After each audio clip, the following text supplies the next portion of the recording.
Hi friends, welcome back my YouTube channel. मैंने आपको भारतीय संविधान के अनुसार प्राप्त मौलिक अधिकारों के बारे में बताया था। ये 6 अधिकार हैं: समानता का अधिकार, स्वतंत्रता का अधिकार, शोषण के विरुद्ध अधिकार, धार्मिक स्वतंत्रता का अधिकार, सांस्कृतिक एवं शैक्षिक अधिकार, संवैधानिक उपचारों का अधिकार। पहला हम पढ़ेंगे समानता का अधिकार। भारतीय संविधान का आर्टिकल 14-18 नागरिकों को समानता का अधिकार प्रदान करता है, अर्थात कानून की दृष्टि से सभी भारतीय नागरिक, चाहे वे किसी भी जाति, धर्म, क्षेत्र अथवा संप्रदाय के हों, बराबर हैं। नंबर दूसरा, स्वतंत्रता का अधिकार। भारतीय संविधान आर्टिकल 19-22 में स्वतंत्रता के अधिकारों की बात कही गई है। संविधान इस संबंध में 6 प्रकार की स्वतंत्रता अपने नागरिकों को प्रदान करता है। नंबर 1 है भाषण एवं विचार अभिव्यक्ति की स्वतंत्रता। नंबर 2 है संघ, समुदाय या संस्था बनाने की स्वतंत्रता। नंबर 3 है शांतिपूर्ण ढंग से इकट्ठे होने तथा सभा इत्यादि की स्वतंत्रता। नंबर 4 है भारत की भौगोलिक सीमाओं के अंदर आने जाने की स्वतंत्रता। नंबर 5 है भारत के किसी भाग में रहने या निवास करने की स्वतंत्रता। नंबर 6 भारतीय नागरिकों को कोई भी व्यवसाय अथवा आजीविका करने की अधिकार, बशर्त उससे किसी अन्य व्यक्ति को हानि ना हो। नंबर 3 है शोषण के विरुद्ध अधिकार। भारतीय संविधान किसी भी नागरिक या संस्था को यह अधिकार प्रदान नहीं करता कि वह किसी दूसरे व्यक्ति का शोषण करे। इसके लिए संविधान के 4 व्यवस्थाएं की गई हैं। नंबर 1 है व्यक्तियों की खरीद फरोख्त को पूरी तरह से गैर कानूनी बना दिया गया। नंबर 2 है बेगार अर्थात बिना पारिश्रमिक दिए काम कराना भी अवैध एवं गैर कानूनी होगा।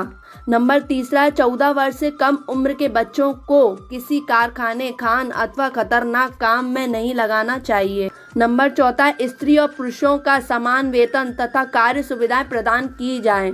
नंबर 4 है धार्मिक स्वतंत्रता का अधिकार। भारतीय संविधान की धारा 25-28 भारतीय नागरिकों को धार्मिक स्वतंत्रता का अधिकार देती है। इस अधिकार में भारत को एक धर्मनिरपेक्ष राज्य कर दिया गया है। इसमें 8 व्यवस्थाएं रखी गई हैं। नंबर 1 है कोई भी नागरिक किसी भी धर्म का पालन कर सकता है, क्योंकि धर्म का मामला एक निजी मामला है। नंबर 2 है सभी नागरिकों को किसी भी धर्म पर विश्वास रखने, धार्मिक कार्य या धार्मिक विचार करने या ना करने की स्वतंत्रता है।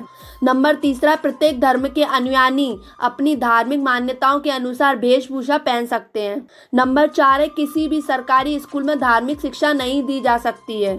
नंबर 5 है सरकार के अनुदान या वित्तीय सहायता प्राप्त करने वाले विद्यालयों में छात्रों को धार्मिक शिक्षा उनके अभिभावकों की अनुमति से ही दी जा सकती है।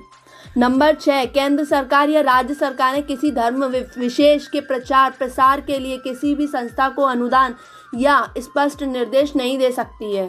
नंबर 7 प्रत्येक व्यक्ति को अपने धर्म के अनुसार पूजा स्थल, संस्था, सभागार खोलने और उन्हें संचालित करने का पूरा अधिकार है। नंबर 8 बलपूर्वक धर्म परिवर्तन कराने के लिए धार्मिक स्वतंत्रता के अधिकार पर पाबंदी लगाने का प्रावधान भी संविधान में है। नंबर 5 है सांस्कृतिक एवं शैक्षिक अधिकार। संविधान के आर्टिकल 29-30 नागरिकों को अपनी संस्कृति को सुरक्षित रखने और संस्कृति के अनुसार शिक्षा ग्रहण करने का अधिकार भी प्रदान करता है। नंबर 6 है संवैधानिक उपचारों का अधिकार। भारतीय संविधान में ये प्रावधान है कि ऊपर वर्णित मौलिक अधिकारों की रक्षा की जाए। इसकी अवहेलना होने पर नागरिक न्याय उपचार के लिए न्यायालय में जा सकता है। वह उच्च न्यायालय अथवा सर्वोच्च न्यायालय में अपने मौलिक अधिकारों का हनन के विरुद्ध न्याय पाने के लिए जा सकता है। ये मैंने आपको 6 मौलिक अधिकारों के बारे में बताया है। हमें ये मालूम होना चाहिए कि हमारे मौलिक अधिकार क्या हैं। आगे भी मैं आपके लिए ऐसे ही वीडियो लाती रहूँगी। Thank you.